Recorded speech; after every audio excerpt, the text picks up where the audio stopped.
पांडव और कौरव महाभारत के सबसे महत्वपूर्ण पात्रों में से थे।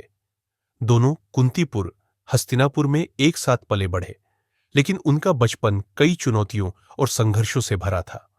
कौरवों के पिता धृतराष्ट्र और पांडवों के पिता पांडु दोनों ही कुरुवंश के राजकुमार थे।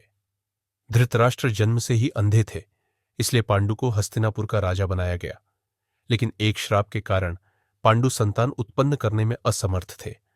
इसलिए कुंती और माद्री ने देवताओं की कृपा से 5 पुत्रों को जन्म दिया: युधिष्ठिर, भीम, अर्जुन, नकुल और सहदेव। दूसरी ओर धृतराष्ट्र और गांधारी के 100 पुत्र हुए, जिनमें सबसे बड़ा दुर्योधन था। गुरु कृपाचार्य और द्रोणाचार्य के मार्गदर्शन में पांडवों और कौरवों ने शस्त्र विद्या, नीति और धर्मशास्त्र की शिक्षा प्राप्त की। भीम और दुर्योधन गदा युद्ध में निपुण थे, जबकि अर्जुन धनुर्विद्या में सबसे श्रेष्ठ माने गए। बाल्यकाल से ही दुर्योधन और भीम के बीच तीव्र प्रतिस्पर्धा थी। भीम अपने बल के कारण कौरवों को अक्सर परेशान करते थे, जिससे दुर्योधन को उनसे घृणा हो गई। धीरे धीरे यह ईर्ष्या बढ़ती गई और कौरवों ने पांडवों को नुकसान पहुंचाने की कई योजनाएं बनाई।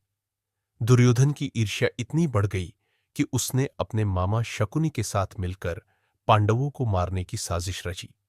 उन्हें वारणावत में एक महल लाक्षागृह में ठहराया गया, जिसे जलाने की योजना थी, लेकिन विदुर की सहायता से पांडव समय रहते वहां से बच निकले। पांडवों और कौरवों का बचपन दर्शाता है कि अहंकार और ईर्ष्या विनाश का कारण बनते हैं, जबकि धैर्य और सच्चाई अंततः विजय दिलाते हैं।